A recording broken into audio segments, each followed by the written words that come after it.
Nomor 26, untuk mereduksi 60 gram ion Ca2+ menjadi Ca, kalsium ya, diperlukan berapa Faraday?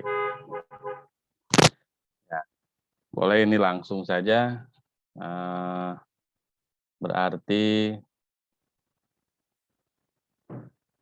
boleh pakai ini, massa sama dengan E kali Faraday. Jadi massa sama dengan E itu AR dibagi dengan jumlah elektron dikali Faraday. Ya. Nah, jumlah elektronnya berapa? Si Ca2+ menjadi Ca butuh berapa elektron?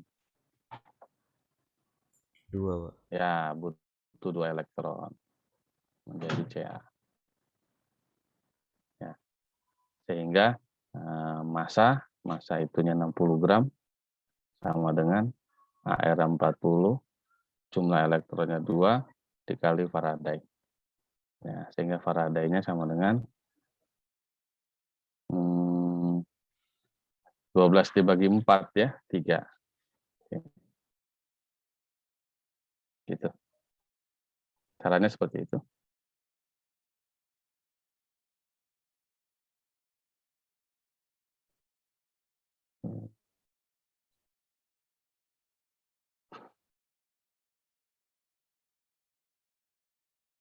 Tiga Faraday. Nomor 27. Pada percobaan elektrolisis, perbandingan tetapan Faraday dengan tetapan Avogadro adalah 1 Faraday sama dengan 1 mol elektron. Ya. Jadi yang A. Nomor 28. Nanti kalau ada mau tanyakan langsung diinterupsi aja ya.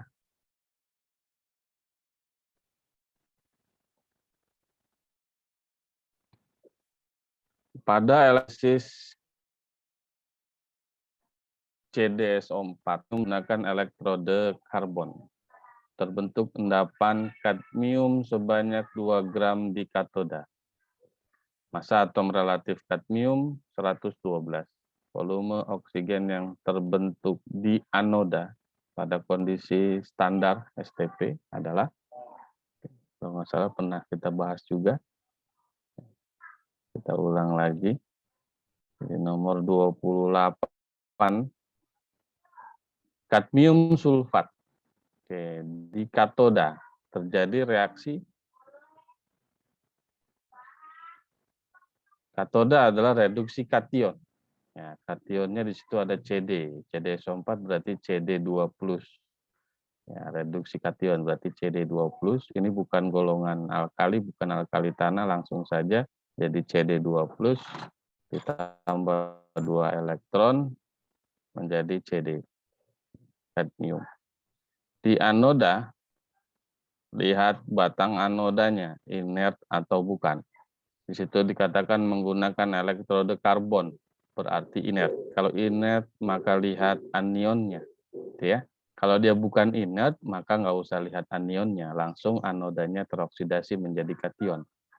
Tapi kalau dia inert, maka lihat anionnya. Nah, di sini dia inert, karbon, SO4 2- anionnya, maka yang teroksidasi adalah H2O.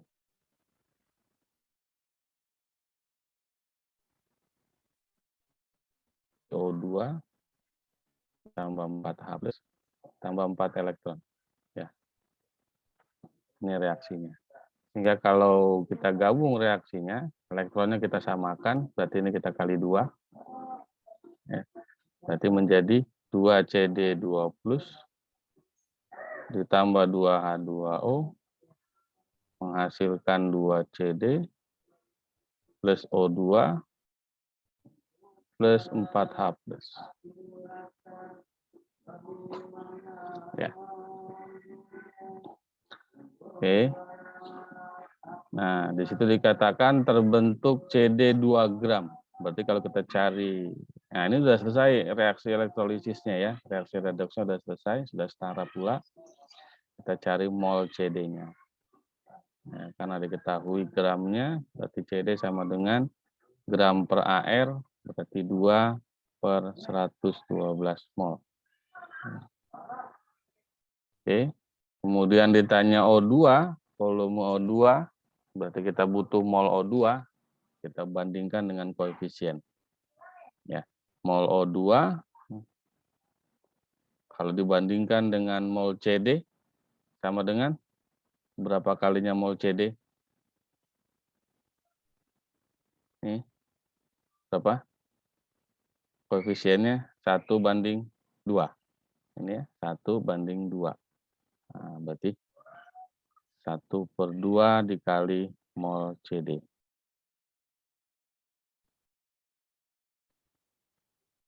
Jadi sama dengan 1/2 dikali 2/112.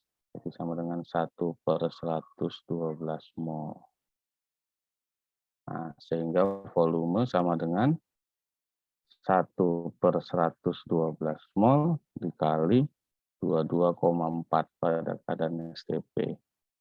Sama dengan 0,2 liter. Oke.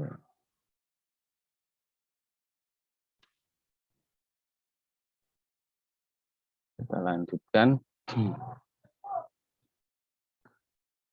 2 buah sel masing-masing berisi larutan NiCl2 dan AgNO3 dihubungkan secara seri. Jika selama elektrolisis pada sel kedua terbentuk 0,54 gram perak, maka massa nikel yang terbentuk pada sel pertama adalah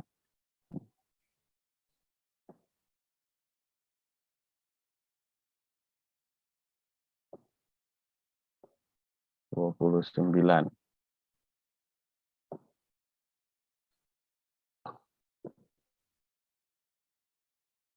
Ini dihubungkan secara seri, maka akan berlaku massa 1 ya, perbandingan massa sama dengan perbandingan berat ekivalen.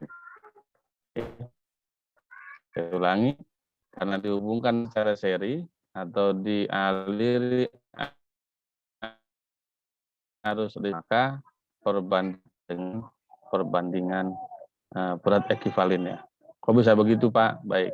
Kalau kita bedah massa di situ siapa? Ni ya.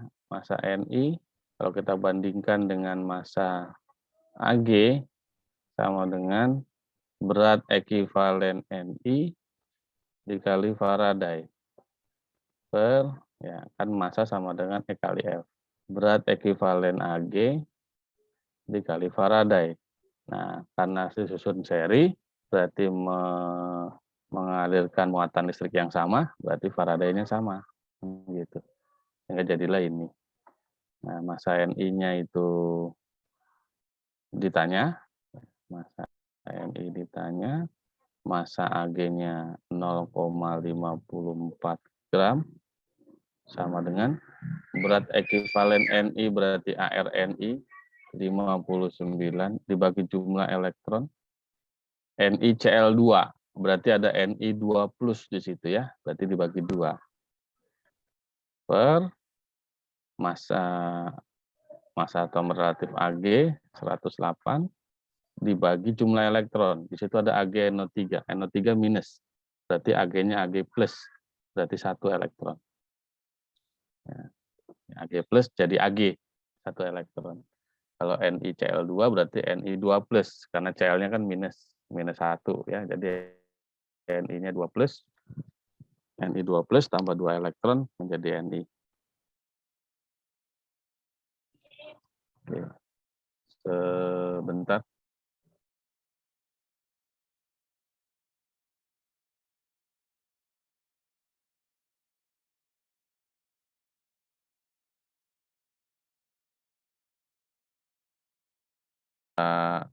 Kita lanjutkan. Nah, sehingga massa Ni sama dengan, bisa dicari langsung, berapa tuh? 54, 108, 2 ya. Oke, sini 2, berarti di sini 0,59. 0,59 dibagi 4. 0,59 dibagi 4 ya.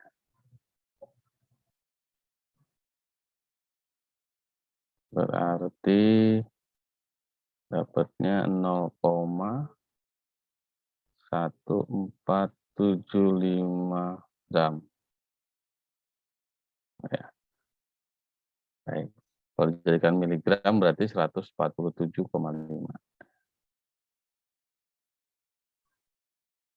Oke, sampai sini barangkali ada yang mau ditanyakan?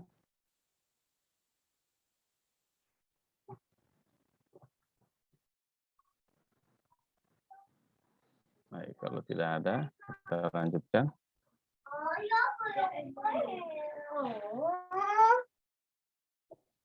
Ini partisipan baru 64 dengan saya, berarti 63. Masih banyak yang belum hadir. Oke.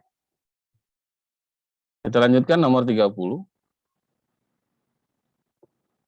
Pada elektrolisis, jumlah arus listrik pada waktu tertentu dapat mengendapkan 0,01 mol Ag. Jika jumlah arus listrik dan waktu yang sama dialirkan ke dalam larutan Cu2+, maka logam Cu yang diendapkan sebanyak, ini sama, perbandingan massa sama dengan perbandingan berat ekivalen. Ya. Di situ Ag plus tambah elektron menjadi Ag.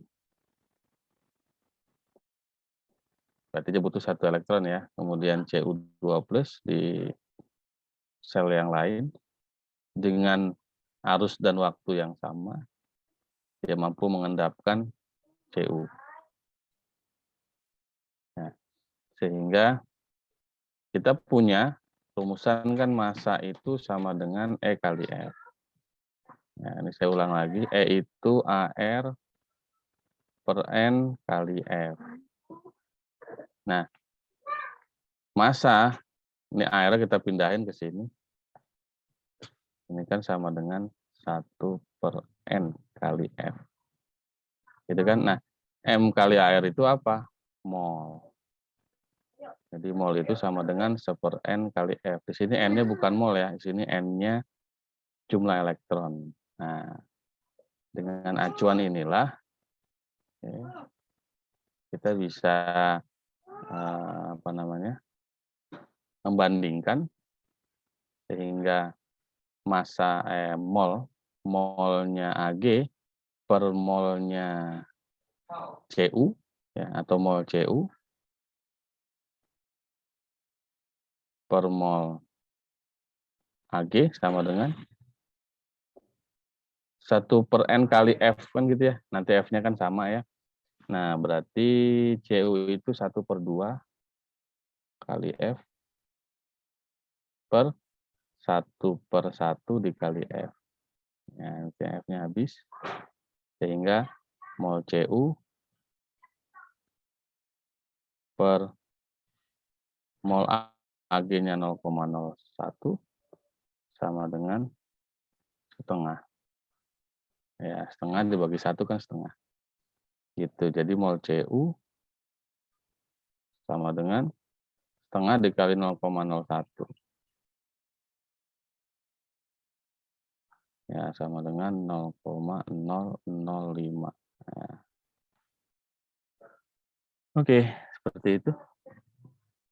Ya, ini hukum Faraday kedua ya. Jadi nomor 29 dan 30 itu hukum Faraday kedua. Ingat kata clue-nya adalah dihubungkan secara seri atau ada kata-kata dialiri arus listrik yang sama pada waktu yang sama misalkan ya. Atau dialiri arus yang sama. Nah, itu berarti kamu udah paham tuh. Oh, ini pakainya hukum Faraday kedua. Tinggal bandingkan saja. Masanya dibandingkan. Ya, kalau dia mau dikonversi ke mol, ya molnya bandingkan. Seperti ini. Oke. Saya harap bisa dipahami. Kemudian kita lanjutkan dengan korosi. Ya, nomor 31 nih bahasanya tentang korosi. Ya, sudah pernah kita bahas juga. di pertemuan sebelumnya. Perkaratan besi pada suhu kamar dipengaruhi oleh adanya apa? Perkaratan besi?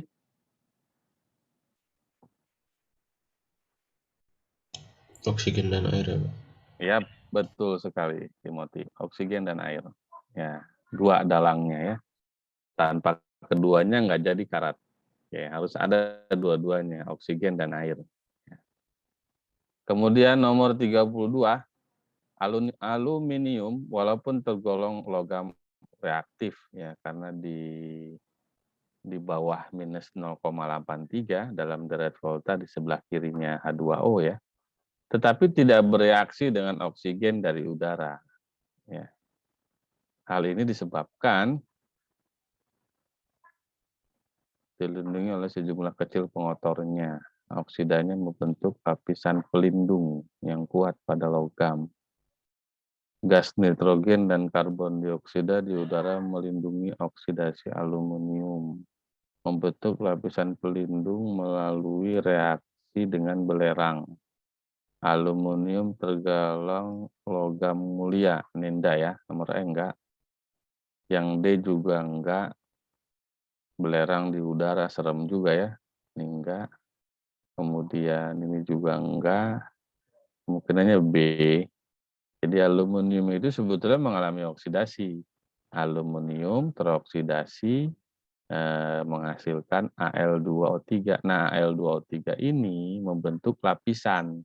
Justru lapisan Al2O3 ini melindungi si Al yang belum teroksidasi ya secara alamiah sehingga dikatakan aluminium tahan karat. Jadi nggak berkarat karena dia si lapisannya itu, lapisan aluminiumnya itu melindungi. Jadi aluminium tidak bisa bereaksi dengan oksigen lagi dari udara luar ya ataupun uap air. Ya, seperti itu. Gambar berikut menunjukkan pembentukan korosi. Nah, percobaan yang terjadi korosi adalah berarti yang ada udaranya sama airnya. Yang mana?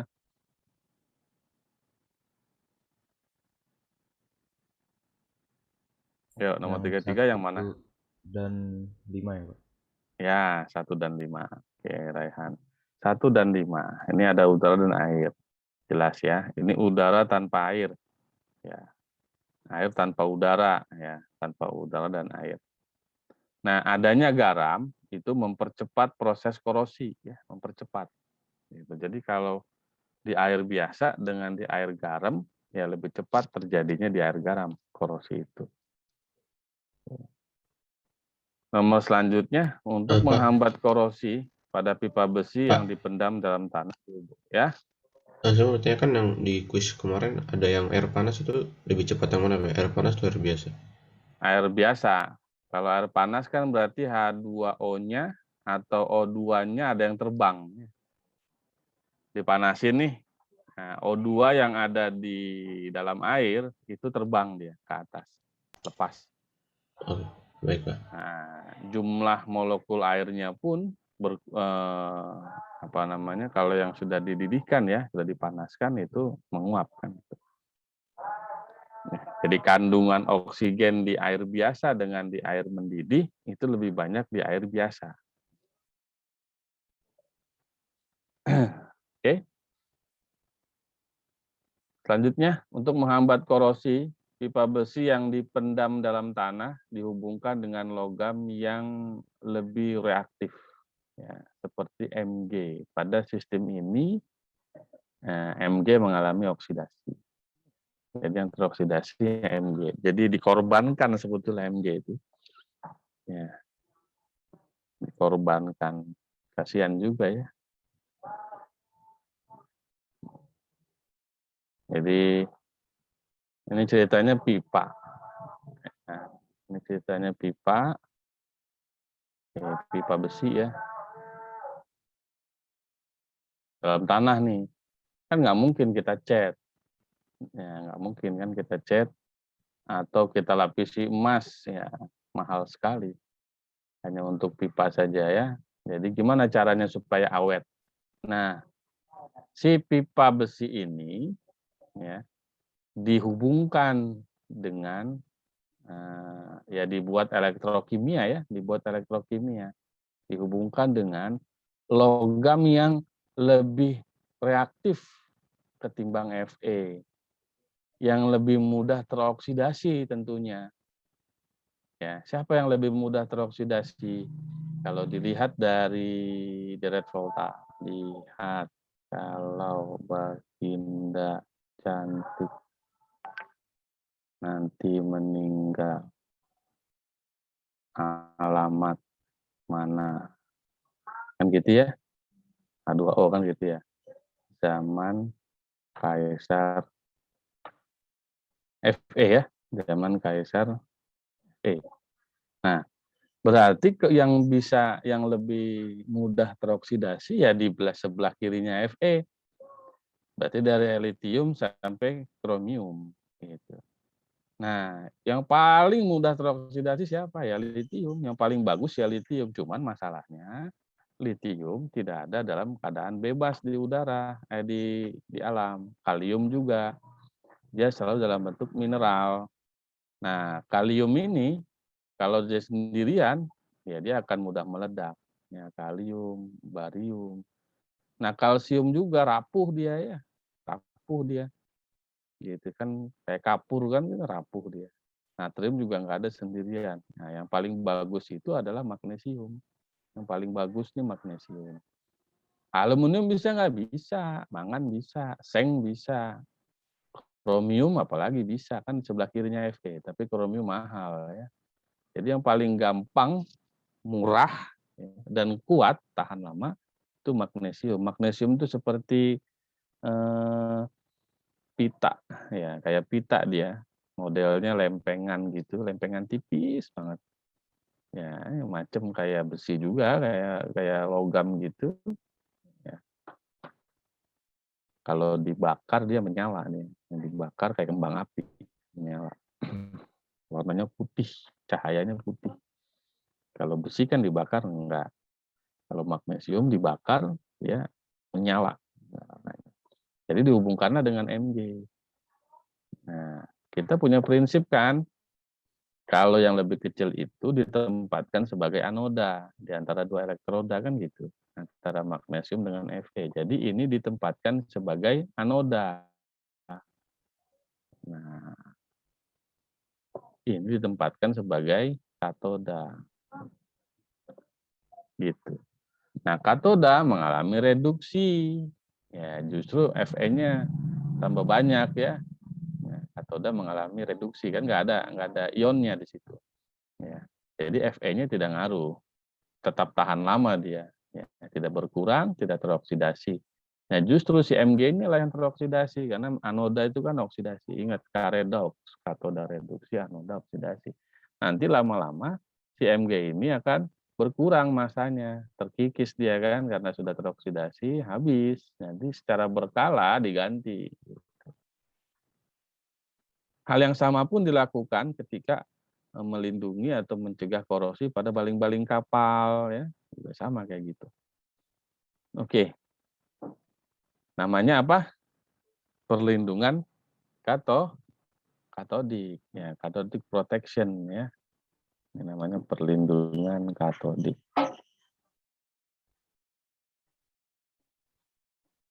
Perlindungan katodik. Ya. Seperti itu. Lanjut 35, ada namanya inhibitor, jenis inhibitor yang mengendalikan korosi dengan cara menangkap gas oksigen adalah inhibitor katodik. Ya.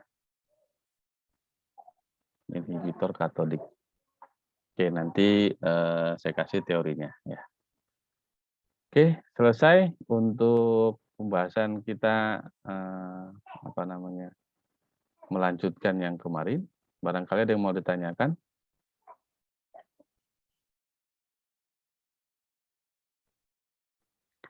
Baik, kalau nggak ada yang mau ditanyakan, kita lanjut dengan soal berikutnya. Masih bahas soal.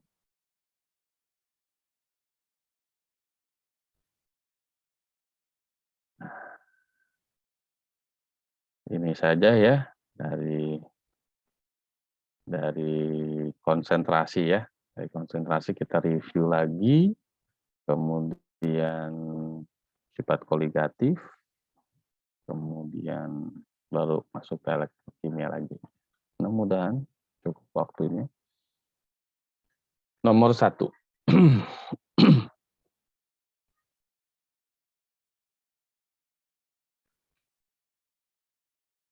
Oke, molalitas larutan NaCl 10%. Ya, molalitas masih ingat rumusnya apa molalitas?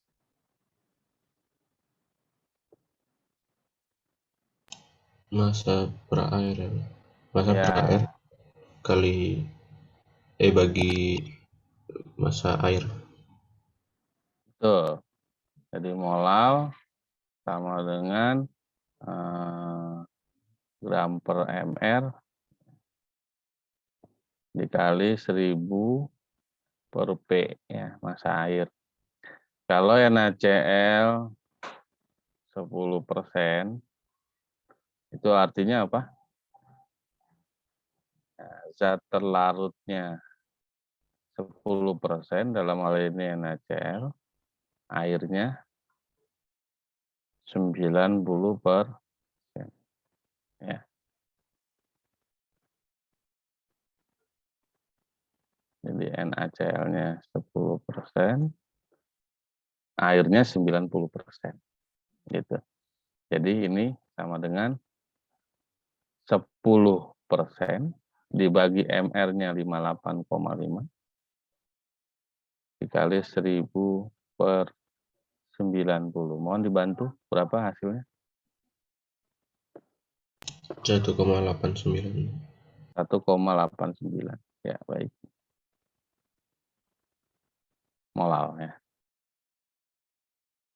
Berarti yang C. Oke. Maaf Pak, mau bertanya. Ya, silakan. Itu gramnya dapat 10 dari 10% ya? Iya, 10%. Dari 10%, betul. Saya buka yang ini. Oke.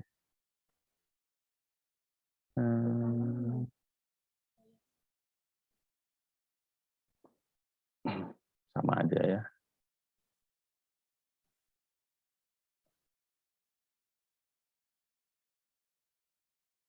Oke. Jadi jawabannya ini ya. C. Nomor 2. Suatu larutan gliserin C3H5OH3 kali dibuat dengan melarutkan 45 gram senyawa tersebut dalam 100 gram H2O. Monggo dicari MR-nya berapa? Nomor 2. Berapa MR-nya gliserin?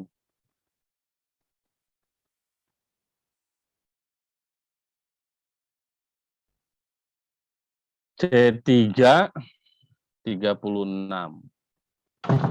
H-nya 8. 36 tambah 8 44 tambah O3. O3 16 kali 3. 48 ya. 44 tambah 48, betul ya? 4. Berapa sih? Coba.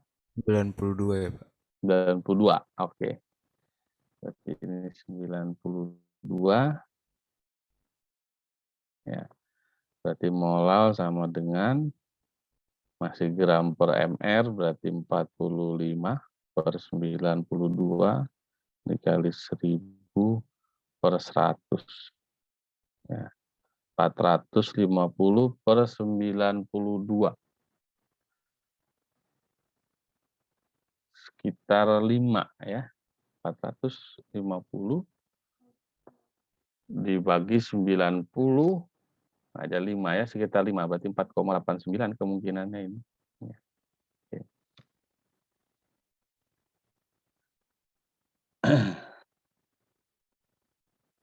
Oke, nomor 3, massa jenis suatu larutan CH3COOH berapa itu?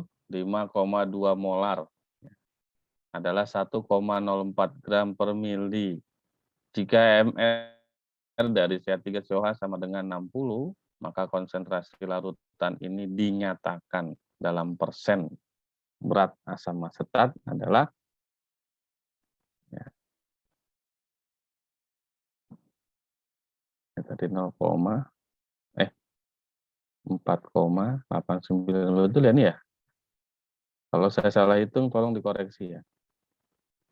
Nomor 3, kita punya rumus ya, ada molar itu sama dengan, masih ingat, massa jenis ya, dikali persen dikali 10 per mr. Nah, persennya jangan dibagi 100, jadi kalau misalkan 80% ya 80 di sininya. Gitu. Dari sini kita bisa dapatkan langsung ya. Jadi molarnya 5,2, massa jenisnya 1,04, dikali persen, dikali 10, dibagi MR-nya 60.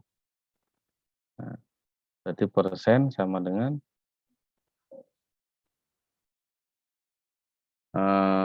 berapa tuh? 32 dibagi 1,04. Coba berapa ini hasilnya? Mohon dibantu. 30. Pak. Pas 30 Iya, ya? Pak. Oke, 30 ya. Oke. Persennya 30, ya udah 30%. Baik. Masih molalitas, suatu larutan 20% berat. Ya, ini sama kayak nomor 1. Ya, langsung aja, biar cepet.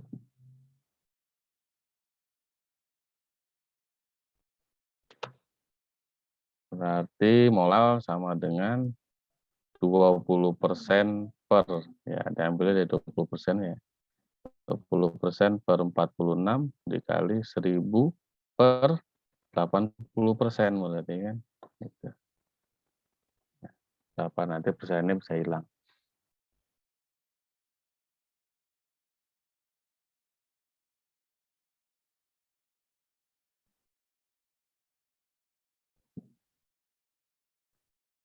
Dua 84 1000 per 4 250 250 dibagi 46 sekitar 5. Coba berapa jawabannya? 5,43.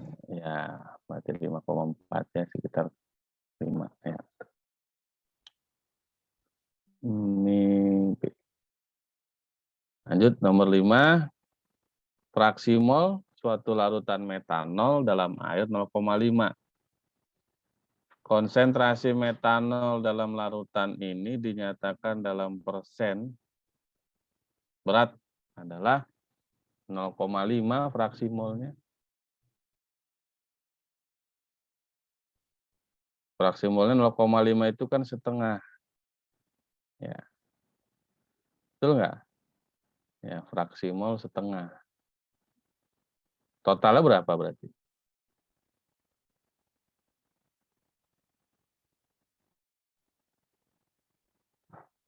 Fraksi mol setengah itu kan berarti sama dengan ya 50%. Gitu. 1 bagian di antara 2 totalnya. Ya kan? 50%. Nah, ini review tentang konsentrasi larutan, molal, dan fraksi mol. Ya. Kita lanjut ke sifat koligatif, nomor 6. Suatu zat organik berarti non-elektrolit sebanyak 0,645 gram dilarutkan dalam 500 gram CCl4. Berarti CCl4 ini adalah pelarut, memberikan delta TB 0,645 derajat Celcius. Jika KB pelarut 5,03, maka massa molekul relatif zat tersebut adalah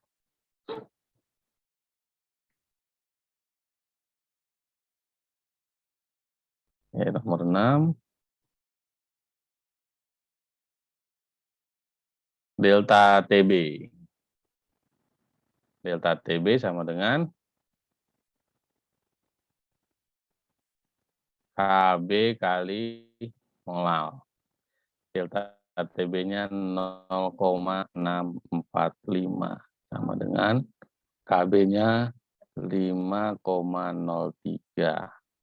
Molalnya gram, 50 gram per mr ditanya dikali bukan 50 ya. 50 pelarutnya. 0,645 ya. 0,645 dikali 1000 per 50 baru ya. Oke. Nah, ya habis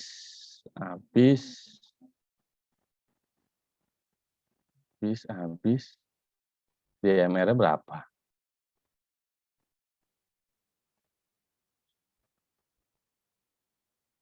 Seratus. MR sama dengan 100 dibagi 50 kan 20. 20 kali 5,03 ya. 100,06. Oke. Betul ya? Iya, Pak. 100,6. 100,06. Oke, itu. Ya, dibulatkan menjadi 100. Ya. Kita lanjutkan asam benzoat. MR-nya 122 sebanyak 12,2 gram. Dilarutkan dalam 122 gram etanol. Menyebabkan kenaikan titik didih 1 derajat Celcius. Besarnya tetapan, berarti KB ya, langsung aja. Asam benzoat non-elektrolit. Sama tadi delta TB sama dengan KB kali molal. Delta TB-nya 1 sama dengan KB-nya ditanya. Molalnya gram 12,2 per mr 122 dikali 1000 per volume pelarut, gram pelarut berarti 122. Nah, kayaknya bikin soalnya nih mau nggak mau kayaknya nih ya. Angkanya kembar. Jadi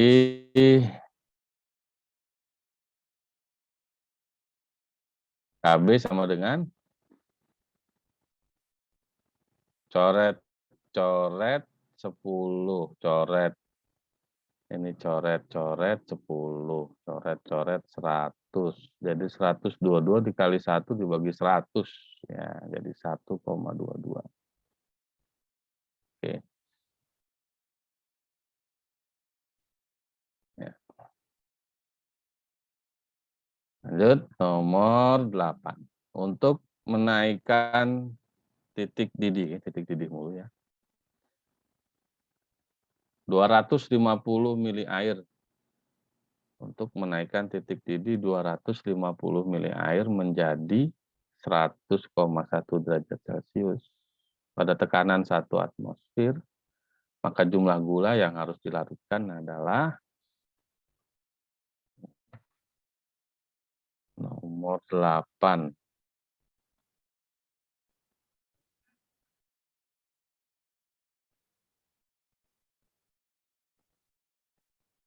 Sama ya, delta TB KB kali molar. Delta TB-nya 100,1 berarti 0,1. KB-nya 0,5.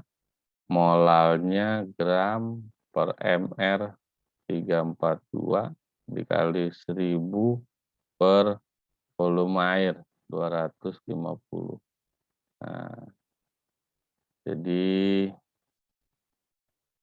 setengah 502.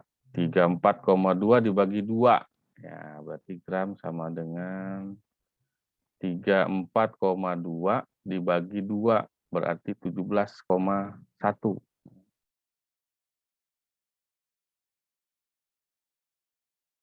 Oke. Ya, sambil dicek ya jawaban saya betul apa enggak.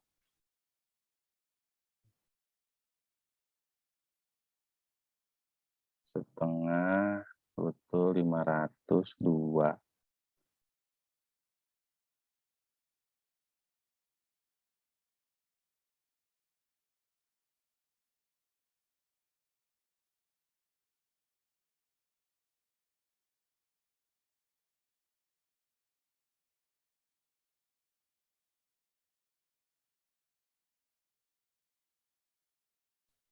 Jika 10 gram dari masing-masing zat berikut ini dilarutkan dalam 1 kilogram air, maka zat yang akan memberikan larutan dengan titik didih paling rendah. Ya, titik didih paling rendah. Yang mana?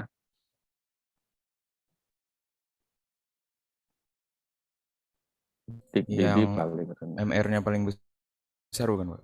Ya, betul. Yang paling rendah, yang MR-nya paling besar. Ya, pada masa yang sama kan? Masa yang sama, terus dilarutkan dalam air masanya sama, kan dia gram per MR kan berbanding terbalik delta TB, gitu kan? Berbanding terbalik dengan MR. Jadi MR yang paling besar yang mana? C6 ya? Glukosa bukan, Pak? Ya, C6 tuh glukosa. Cara yang paling rendah. Di antara kelima larutan berikut yang mempunyai titik didih paling rendah, nah, maka cari perkaliannya juga yang paling rendah. Sebanding dia kalau titik beku baru berbanding terbalik. Ya. Ini berapa? 0, mana yang paling rendah? Jadi pahami enggak maksudnya?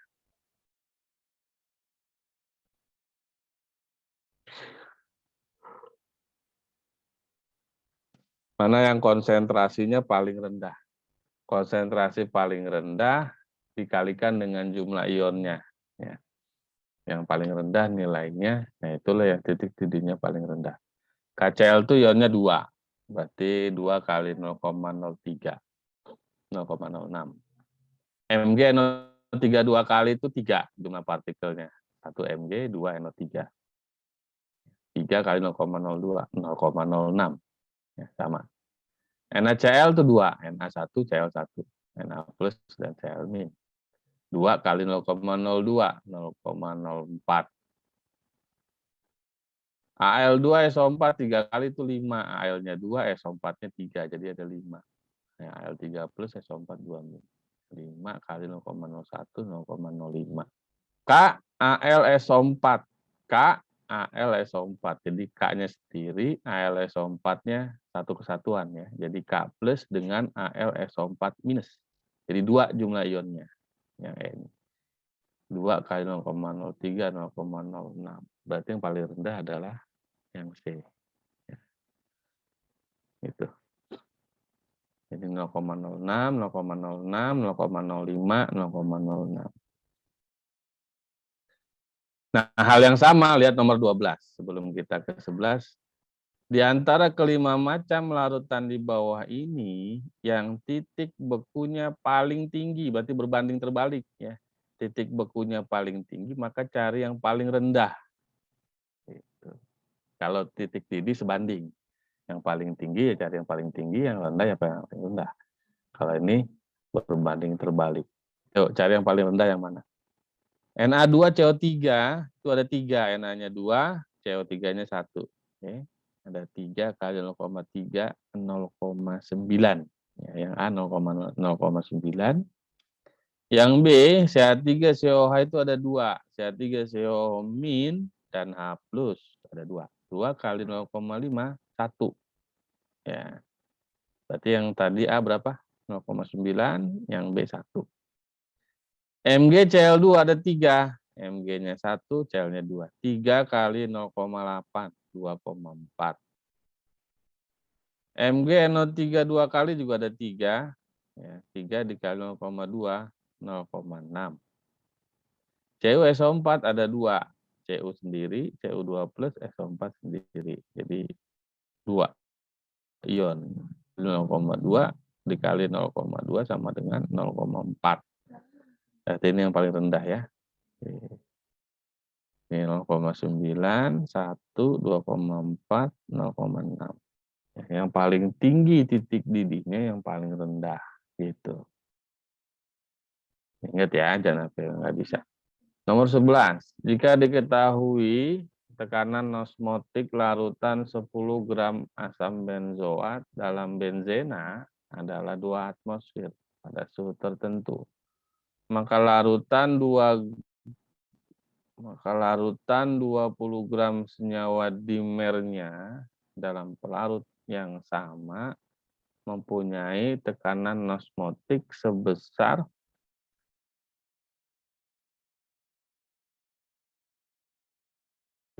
2 gram senyawa dimernya dengan dalam pelarut yang sama.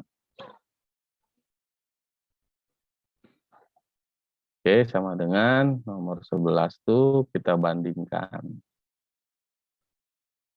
Pi-nya asam benzoat dengan pi dimernya, kembarannya. Jadi pi1 lah ya, pi1 per pi2. Pi itu MRT, berarti M1 kali R kali T. Nggak pakai I karena ini non-elektrolit. Ya, ini M2 kali R kali T. Tetapannya sama, suhunya sama. Ya, pada suhu tertentu berarti suhunya sama. Ya. Oke. Pi1 per Pi2 sama dengan, molar itu mol per volume. Ya, mol per volume. Molnya ya, mol 1 per volume. M2 mol 2 per volume. Nah, karena pelarutnya sama, karena pelarutnya sama, berarti dianggap volumenya juga sama. Ya, jadi tinggallah Pi1 per Pi2 sama dengan mol 1 per mol 2. Oke. Mol 1 per mol 2 ini berarti gram per mr gitu ya. Oke, berarti Pi1 per Pi2 sama dengan gram 1 per mr 1 per gram 2 per mr 2. Berarti Pi1-nya kita ambil 2 atmosfer, Pi2-nya ditanya. Pi1-nya itu berarti milik benzen 10, dibagi MR-nya berapa?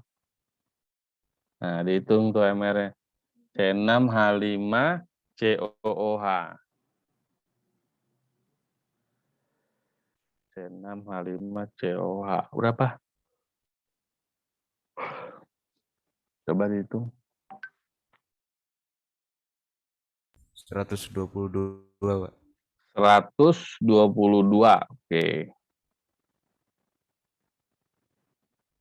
Dibagi 20 per, nah, dimernya itu 2 kalinya ya. C6H5COOH 2 kali, jadi 122 dikali 2, 244. Ya, gitu. Berarti sama dengan, sama ya. Berarti Pi2-nya sama dengan 2 ATM. Berarti sama dong. Benar nggak sama? 10 per 122 Iya, Pak. dikali 24 4 per 20. Kan 1 jadinya ya. Ya, berarti P2 sama dengan 2 ATM.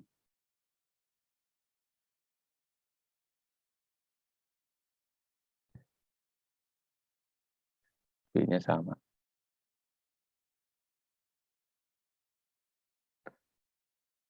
Oke, nomor 11 itu kita lanjut nomor 12. Pak, saya mau nanya yang nomor 12, Pak. Silakan. Itu yang bukannya 0,8 ya, Pak? 0,4. CU-nya 1, C4-nya 1, jadi ada 2. 2 kali 0,2. 1 maksudnya ionnya, Pak? Iya, jumlah ionnya. Bukannya SO4 kan minus 2 ya? CU? CU kan plus 2, bukannya Iya. 4 ya, Pak? Enggak, 2 hitungnya. Oh. Bukan jumlah muatan, jumlah ion. Jadi gimana ya, Pak? Saya bingung, soalnya kan yang atas tadi ada yang 3 gitu, gimana? CuSO4 itu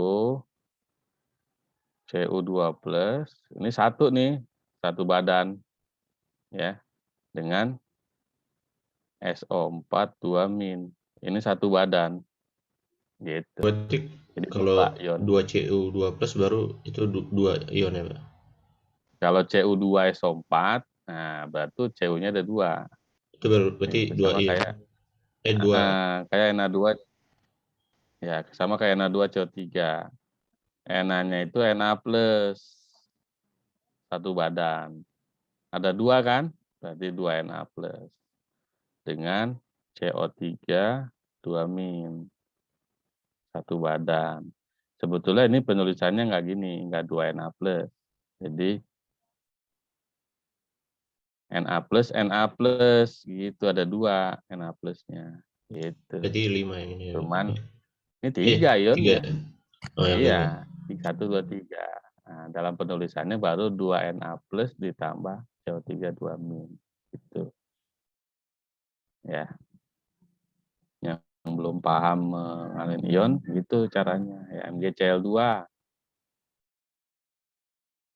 Tapi harus tahu ya ionnya. Mg itu 2 plus, satu badan. Cl itu Cl-, ada 2 Cl-nya, gitu. Jadi 3 jumlahnya. Kan muatannya sama. Jadi kalau dalam ikatan ion, dulu saya ngajarinnya tuh gini. Jadi tahu, oh maksudnya tuh kayak gini. Ya, jadi dia melepas diterima oleh Cl-. Yang lepasnya kan 2, berarti butuh 2 Cl-, gitu. Kan Mg2 plus itu kan istilahnya melepas 2 elektron. Nah, 2 elektron ini dikemanain? Nah, ada Cl, diterima oleh 1 Cl, jadi Cl-. Nah, 1 elektron lagi, nah, dipanggil temennya sama Cl-nya. Panggil lagi 1 lagi, nah, jadi 2. Gandeng, saling tarik menarik, jadilah ikatan ionik. Secara rumusan ditulisnya MgCl2. Gitu. Tapi kalau secara partikel dalam satu molekul ini, ya, satu rumusan ini, ya ada 3 partikel ionnya. Seperti itu. Bisa dipahami?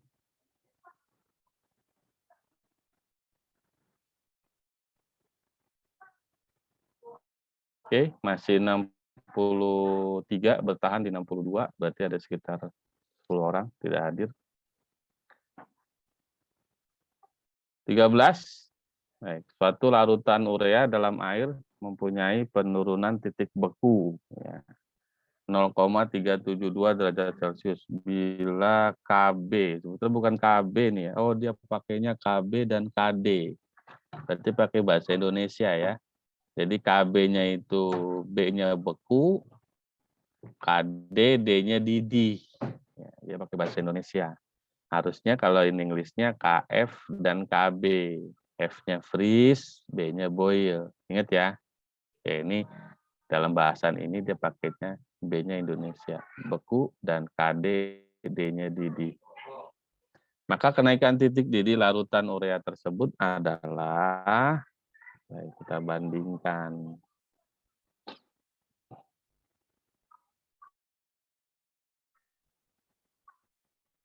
Cari molalnya ya.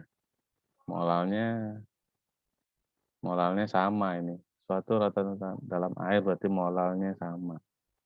Berarti kalau dibandingkan delta TF, kita pakainya F ya, biasanya pakai F. Ini urea. Urea berarti nggak pakai I ya. Molal. Berarti molal itu delta TF per KF. Ya. Jadi delta TF per KF sama dengan, nanti kalau dicari delta TB juga sama kan? Delta TB sama dengan KB kali molal. Jadi molalnya delta TB per KB. Nah, molalnya kan sama. Berarti delta TF per KB sama dengan, delta TF per KF sama dengan delta TB per KB. Ya. Delta TF-nya 0,372. KF-nya 1,85. 86 ya harusnya ya. Saya ralat ya, 1,86. Sama dengan delta TB-nya ditanya. Delta TB-nya ditanya, KB-nya 0,52. Jadi sama dengan berapa? Ini aja 372 dengan 186 itu kan 2 ya, 2 kali ya. Berarti di atasnya 2. Coba berapa ini? Yang matematiknya jago nih. 0,104. Ini kan berapa? 0,104. Ya, oke. Berarti yang D ya.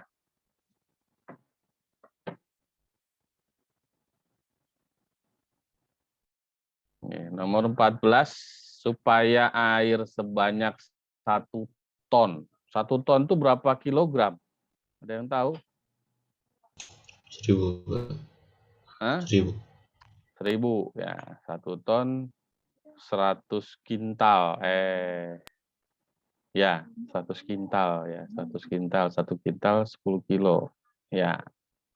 Berarti 1000 ya. Oke. 1000 kilogram. Tidak membeku pada suhu -5. Oke, berarti tidak membeku pada -5. Ke dalamnya harus dilarutkan garam dapur yang jumlahnya tidak boleh kurang dari berapa kilo. Ya. Ke dalamnya harus dilarutkan garam dapur ya pas ya, tidak membeku pada suhu -5. Ya, berarti kita ambil -5-nya ya. Berarti titik bekunya, delta TB-nya, bahasanya agak ini ya, agak tinggi. Delta TB, TF ya, sorry, KF kali molal kali I. Nah, ingat nih, karena NaCl ya. NaCl tuh I-nya 2. Oke. Delta TF-nya 5 derajat Celcius, minusnya jangan dipakai.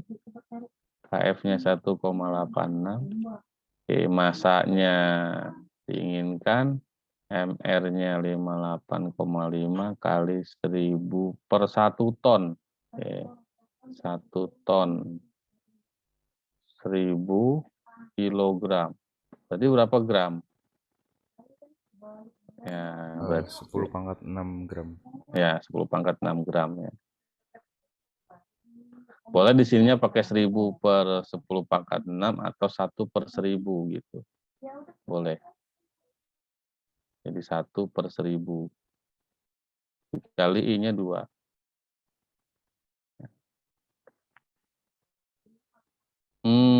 Jadi berapa itu? Gramnya sama dengan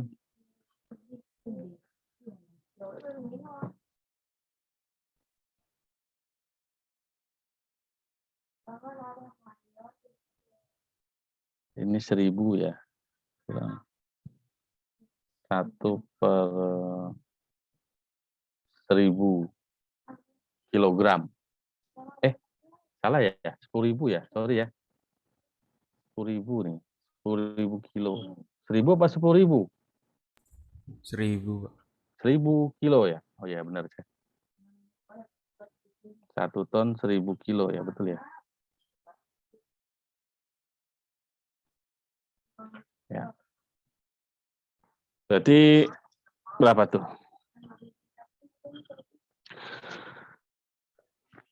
Kalau dia berupa gram, 1000 per ya. Kalau dia berupa kilogram, 1 per. Coba dibantu saya cari berapa hasilnya. 78.609. 7. 78.629. Ini 78.629 Iya, Pak. gram. Ya. Oke, berarti kalau dijadikan kilo ya 78,629 kilo. Ya, berarti ini ya, D. Oke, kita lanjut. Masih ada waktu kan? Nomor 15.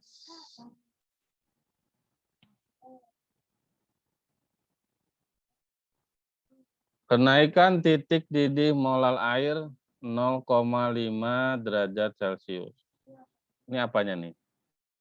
KB ya. Kenaikan titik didih molar KB. 0,5. Jika 1 mol H2SO4 dilarutkan dalam 1000 gram air dan dipanaskan, maka akan mendidih. Jadi delta T sama dengan KB kali molar kali I. Ya, elektrolit jangan lupa. 0,5 kali 1 mol per 1000 gram air berarti berapa molar? Berapa molal? Molalnya sama dengan mol kali dibagi kilogram pelarut. Ya, berarti sama dengan 1 mol per 1000 gram itu kan 1 kilo ya. 1 mol 1 kilo jadi 1 molal. Gitu. Jadi kali 1 kali I. I-nya berapa? H2SO4. Halo? 3 ya, Pak. 3 betul. H-nya 2, SO4-nya 1 ya 3. Itu sama dengan 1,5 derajat Celcius. Maka delta titik didih 100 ya. 1,.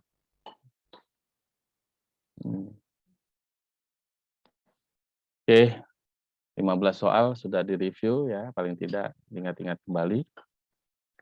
Kita lanjutkan dengan nomor 16.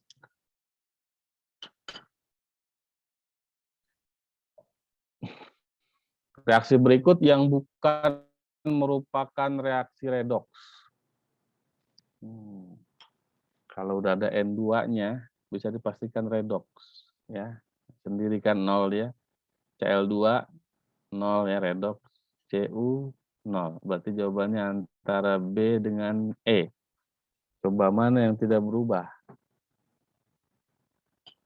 Cu-nya sama, SO4-nya sama. Yang B ya, yang bukan. Nah, hitung aja.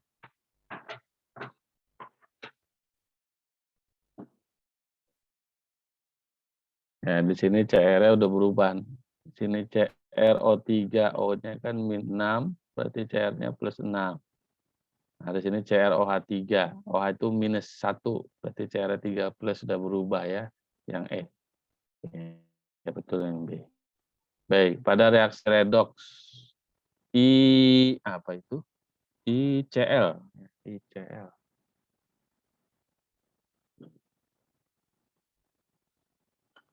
ICl berapa bilox I-nya? ICl. Berapa biloxnya? +1 ya. Cl-nya -1. Jadi ini berfungsi sebagai kayak NaCl gitu ya, Na-nya +1. Nah, I-nya +1, kemudian IO3 min, berapa I-nya? +5 Pak. +5. Ya, sama I2, 0. Jadi +1 menjadi +5 dan 0. Yang E ya.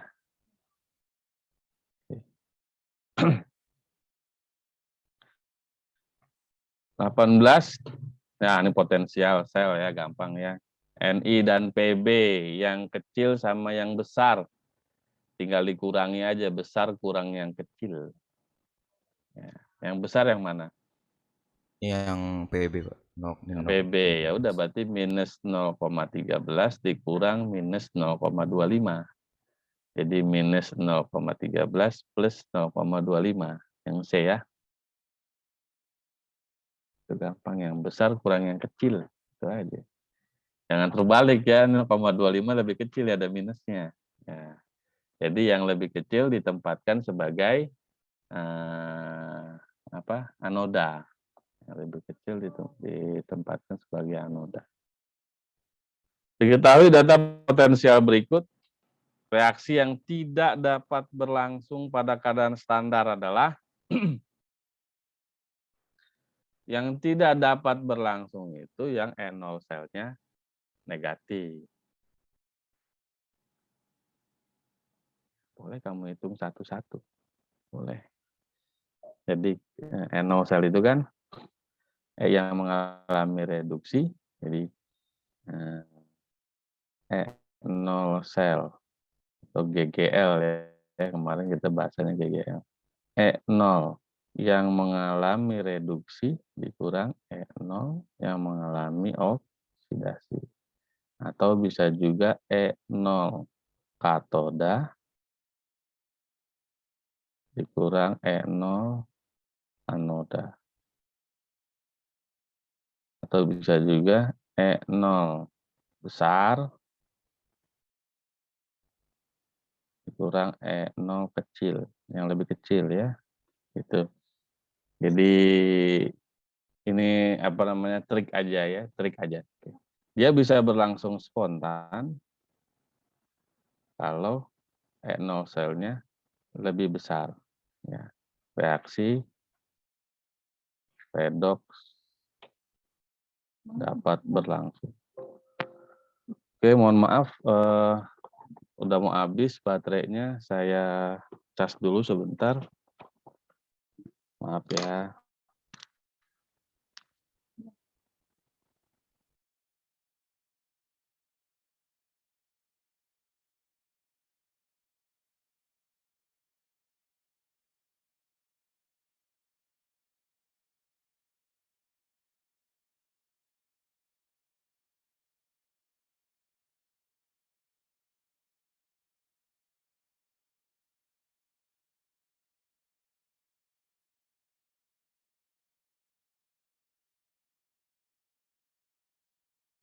Ya, kita lanjutkan. Boleh kamu cari satu-satu E0 selnya mana yang positif, ya itulah yang berlangsung. Yang negatif, yang tidak reaksi redox dapat berlangsung di D ya, dapat berlangsung. Biasanya secara spontan, tanpa perlakuan apapun biasanya.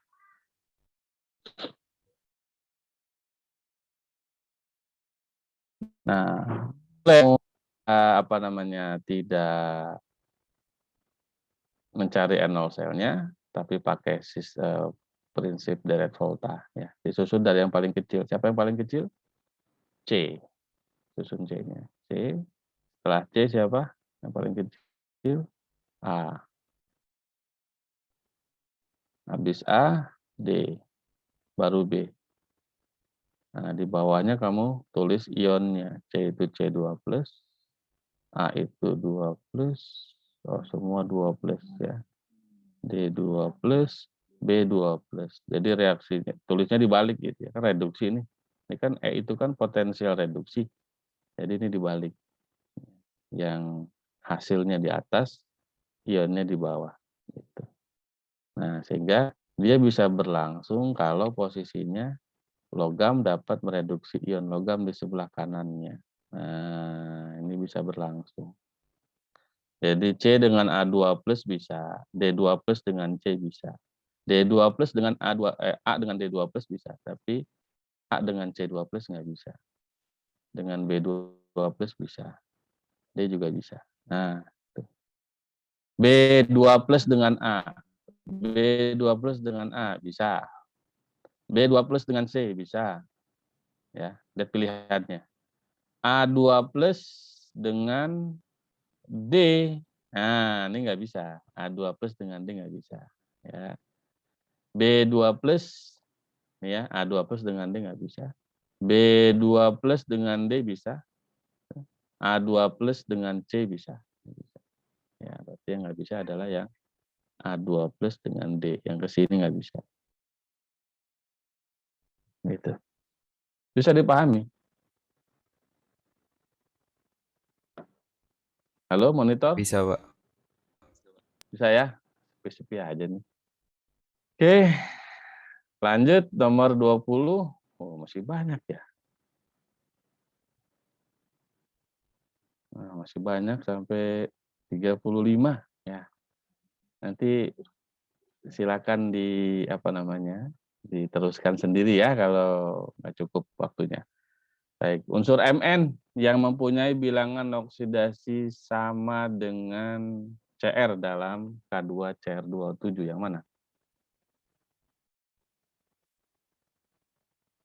K2 Cr2O7 plus 1 K-nya, jumlahnya plus 2. O-nya min 2 kali min 7 min 14 jumlahnya 0. Berarti plus 12. Dibagi 2 plus 6. Cari yang bilox Mn-nya plus 6. Ya, KMN04 itu plus 7. Plus 1 sama min 8 kan. Nah, ini plus 2 sama min 8 berarti B. Itu. Pada reaksi belum setara, 1 mol asam sulfat dapat mengoksidasi hidrogen iodida sebanyak, ini redox nih, H2SO4 dengan HI redox. Ya. Oke. Kita setarakan dulu dengan cara redox. H2SO4, biloxnya berapa? S-nya. Yang berubah pasti S tuh. HI menjadi H2S tambah I2 tambah H2O.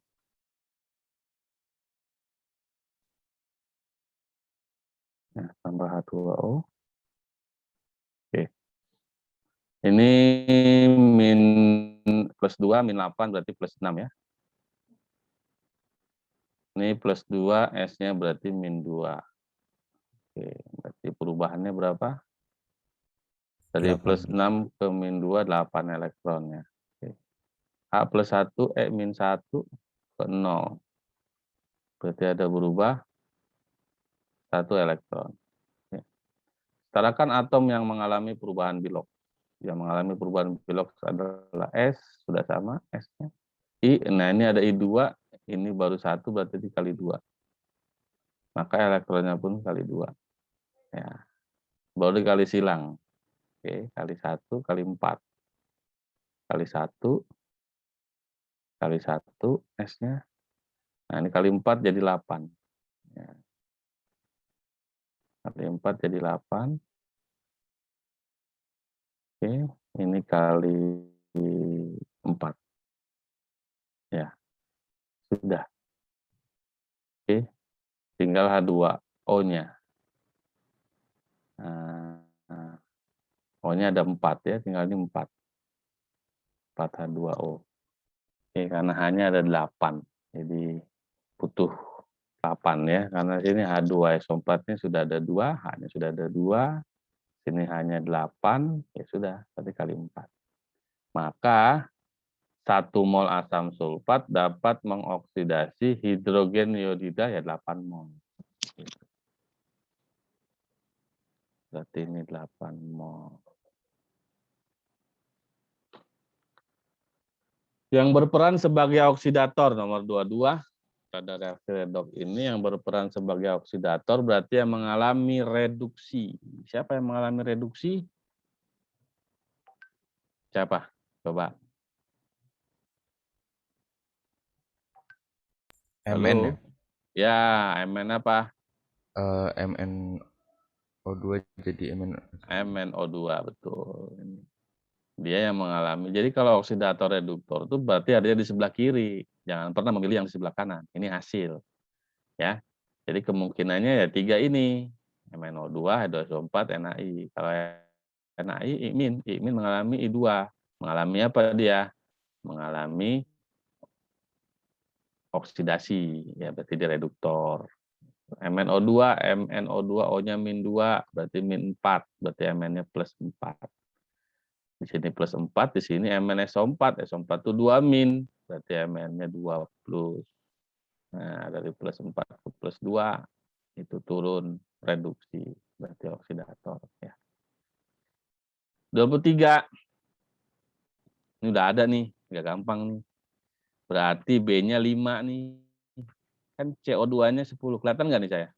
Gerak-gerak saya kelihatan nggak? Halo monitor?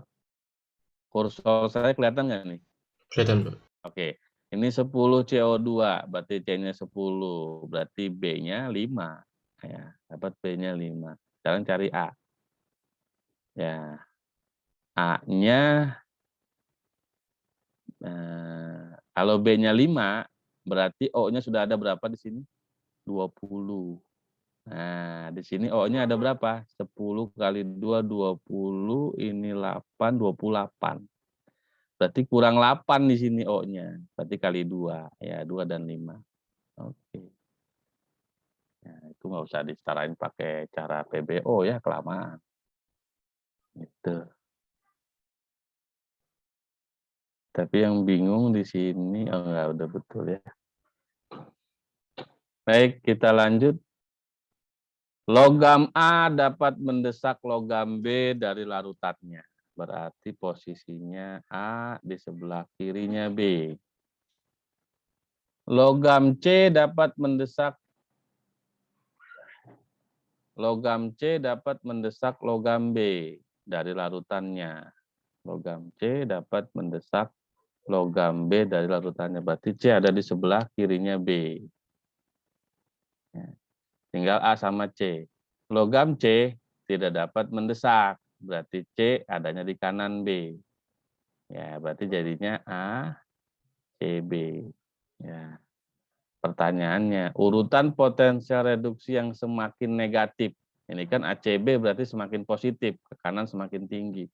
Berarti yang semakin positif adalah, yang semakin negatif adalah BCA.